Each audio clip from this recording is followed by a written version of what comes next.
భారతదేశానికి ఒక దిశ దశ చట్టాన్ని అందించినటువంటి మహానుభావుడు, రాజ్యాంగాన్ని అందించినటువంటి మహానుభావుడు డాక్టర్ బిఆర్ అంబేద్కర్ గారు అన్న విషయం మనందరికీ తెలుసు. దాదాపుగా 135 సంవత్సరాలు చరిత్రని ప్రజలు గుర్తుపెట్టుకోవడమే కాకుండా ఆయన ఆశయాలని ముందుకు తీసుకెళ్లడం కోసం ఇవాళ లక్షల మంది ఆయన యొక్క నాయకత్వంలో సమాజంలో పనిచేస్తున్నటువంటి సమాజ సేవకులు ఉన్నారు. వారిని ఆదర్శంగా తీసుకొని భారత రాజ్యాంగానికి లోబడి భారతదేశంలో అనేక మంది పెద్దలు ఇవాళ ప్రభుత్వంలో ఆనాటి నుంచి ఈనాటి వరకు ప్రభుత్వంలో కొనసాగుతున్నారు.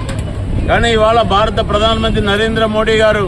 అంబేద్కర్ ఆశయ సాధన కోసం అంబేద్కర్ యొక్క ఆశయాలను భుజాన వేసుకుని దేశమంతా కూడా అంబేద్కర్ ఒక యుగ పురుషుడు అనేటటువంటి విషయాన్ని తెలియజేస్తూ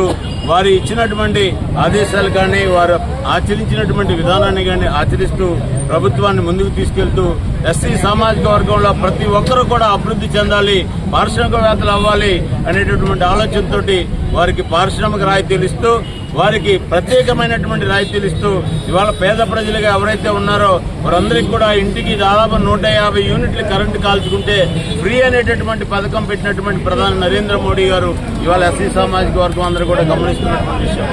ఆ విధంగానే భారతీయ జనతా పార్టీలో ఉన్నటువంటి ఎస్సీ మోర్చా నాయకత్వం కానివ్వండి, భారతీయ జనతా పార్టీ కానివ్వండి,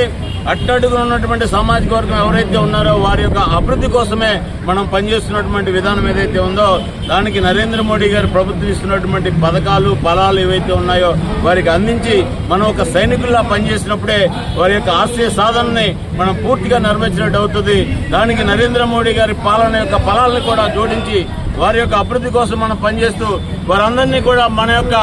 ఆలోచన ఏదైతే అంబేద్కర్ గారి యొక్క ఆలోచన ఈ యొక్క దేశంలో రిజర్వేషన్ పొందుతున్నటువంటి అంబేద్కర్ రిజర్వేషన్ అనుభవిస్తున్నటువంటి పొందుతున్నటువంటి వారందరూ కూడా అంబేద్కర్ ఆశయ సాధన కోసం పనిచేయాలని చెప్పి ఈ సందర్భంగా కోరుతున్నాను. ధన్యవాదాలు.